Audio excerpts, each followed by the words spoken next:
आप देख रहे हैं न्यूज ऐसे भी लाइव। सबसे पहले सबसे तेज, अब एक नए अंदाज में हम आपको कराएंगे आज की बड़ी खबरों से रूबरू। हमारे चैनल से जुड़े रहने के लिए सब्सक्राइब करें। न्यूज ऐसे भी लाइव, सबसे पहले सबसे तेज।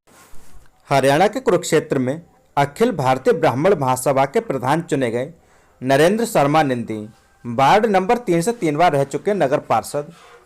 उनके अभिनंदन समारोह पर ब्राह्मण तीर्थ पुरोहित सभा के संरक्षक जयनारायण भारद्वाज, तीर्थ पुरोहित सभा के प्रधान पवन शर्मा, तीर्थ पुरोहित सभा के प्रधान महासचिव रामपाल शर्मा, राजेश सांडिल, वार्ड नंबर 31 के नगर पार्षद नितिन भारद्वाज लाली, बार एसोसिएशन के पूर्व प्रधान अशोक भारद्वाज, अखिल भारतीय तीर्थ पुरोहित के पूर्व अध्यक्ष श्री प्रकाश मिश्रा व अन्य गणमान्य व्यक्ति आशीर्वाद देने के लिए पहुंचे। Report Ajay Thakur, news at civil, state head, Haryana. कहना चाहता हूँ ये वोट सांसद का काम खेल खेल के हमने अपने जो ब्राह्मणों की राजनीति को खत्म कर दिया। हम जहाँ भी जाते हैं वोट बन जाते हैं, किसी को सांसद बन जाता है। ऐसे रोड़ा खत्री भी दो थे, अब सारे रोड़ा खत्री बन गए। साथियों के आप कई बार देखता हूँ कोई ब्राह्मण अकेले ही करता नहीं सब कुछ। जब तक आपके पास वोटें नहीं होगी तब तक आपको कोई नहीं पूछेगा भाई कर लेना कर ले रहा है। और साथियों ये ब्राह्मण ही नहीं, ब्राह्मणों के साथ सारी जातें जुड़ जाती हैं, चाहे वो जाट हो, वाल्मीकि हो, रविदास या कोई हो। अगर आप जोड़ने की कोशिश करोगे तो सबसे पहले हम राजनीति में इतने पिछड़ चुके हैं कि हमारे को सुनने वाला ही कोई नहीं। दो मासूम बेटों की मौत से बुझा घर का चिराग, डॉक्टर जीराज यादव ने की मदद। पूरा मामला उत्तर प्रदेश के बरेली जनपद का है, जहां के तहसील आंवला के ग्राम बीहट में राजेंद्र सागर अपनी पत्नी ममता, दो बेटियों मीनाक्षी बड़ी बेटी और दीक्षा छोटी बेटी, तीसरे नंबर का बेटा रितेश 9 वर्ष व सबसे छोटा बेटा विशेष 6 वर्ष के साथ रहते हैं। राजेंद्र सागर की आर्थिक स्थिति ठीक नहीं है, वे मजदूरी करके अपने परिवार को पाल रहे हैं। मजबूरी इतनी कि सिर छुपाने को छत भी नहीं, जिसका वीडियो हम आपको दिखाएंगे। ऐसी तंगहाली और दुख में जीवन गुजार रहे राजेंद्र सागर पर कुदरत का एक और कहर टूट पड़ा। उनके बेटों की मौत ने उनके घर का चिराग बुझा दिया। जी हाँ, ये सच है। बातचीत के दौरान राजेंद्र सागर ने बताया कि शनिवार की सुबह वे 8 बजे अपने बच्चों को लेकर खेत पर चारा लेने गए थे और बच्चे घर के लिए निकल आए। राजेंद्र सागर ने ध्यान नहीं दिया। घर आकर जब बेटों के बारे में पूछा तो पता चला कि घर नहीं आए। ये सुनकर राजेंद्र सागर ने अपने बच्चों की काफ़ी खोजबीन की, मगर कोई फ़ायदा नहीं हुआ। किसी तरह उन्हें गड्ढे में पानी में तैरते हुए एक बेटे का शव दिखाई दिया। फिर खोजबीन कर वहीं गड्ढे में पानी में दूसरे बेटे का शव भी मिल गया। बेटों की लाश देखकर कोहराम मच गया, क्योंकि घर का चिराग बुझ गया। वहीं ग्रामीणों ने एक भट्टे वाले पर आरोप लगाते हुए बताया कि उसने मानक से ज़्यादा मिट्टी उठा रखी है, जिसमें पानी भरने से मासूम उसमें डूबकर मर गए। वहीं परिवार में कोहराम मचा हुआ है। इसकी खबर श्यामपाल और सुनील ने क्षेत्रीय समाजसेवी डॉक्टर जीराज यादव को दी, तो डॉक्टर जीराज यादव बीहट पहुंचे और परिवार की आर्थिक स्थिति ठीक न होने पर उन्होंने परिवार को नगद 50,000 रुपये देकर उनकी मदद की।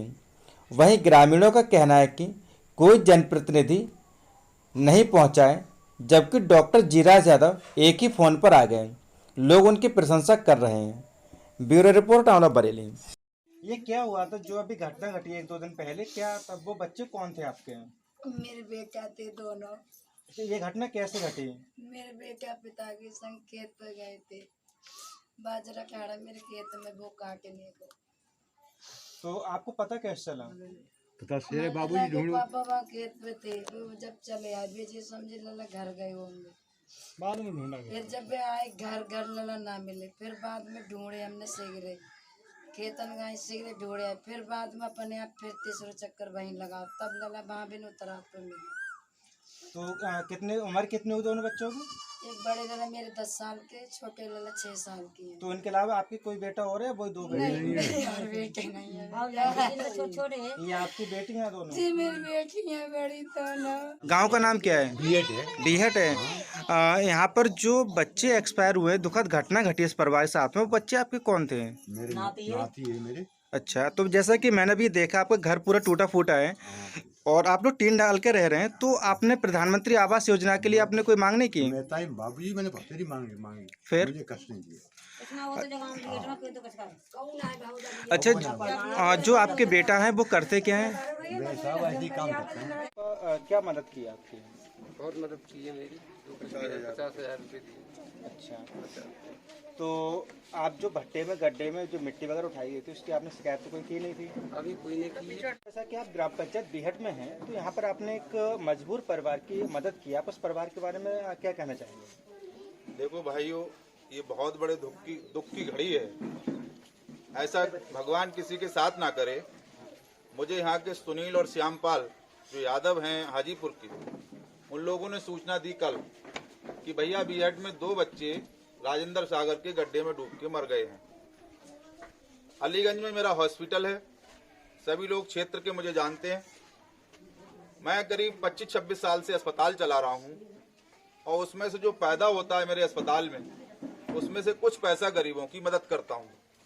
लेकिन इस समय पे हमारे पार्टी के मुखिया साथियों में समाजवादी से पार्टी से सन 92 से जुड़ा हूँ और अपने पार्टी के मुखिया राष्ट्रीय अध्यक्ष आदरणीय श्री अखिलेश भैया के आह्वान पर भैया ने कहा था जहां भी मेरे कार्यकर्ता हैं गरीबों की मदद करें।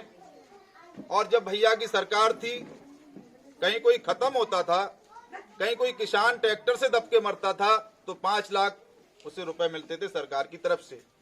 तो हम उसी सरकार के सिपाही हैं। माननीय मुलायम सिंह यादव जी की पार्टी के सिपाही हैं।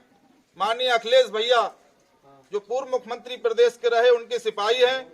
और खास करके हम औला विधानसभा के हर जाति के, हर बिरादरी का मैं छोटा सा सेवक हूं, आपका बेटा हूं, आपका भाई हूं। उस सरकार को हटा करके भी मैं किसी सरकार का नाम नहीं लेता, लेकिन उस सरकार से जुड़ा हुआ हूं, समाजवादी से, इसलिए मैं नाम ले रहा हूं। लेकिन साथियों, मैं अपने हॉस्पिटल की तरफ से इस परिवार को बेटा तो नहीं दे सकता, इनके 2 बेटे खत्म हुए हैं, लेकिन जो 2 बेटी खड़ी हैं, इन बेटियों के पालन पोषण के लिए अभी मैंने इनका मकान देखा। मकान देख करके मेरे आंखों में आंसू आ गए।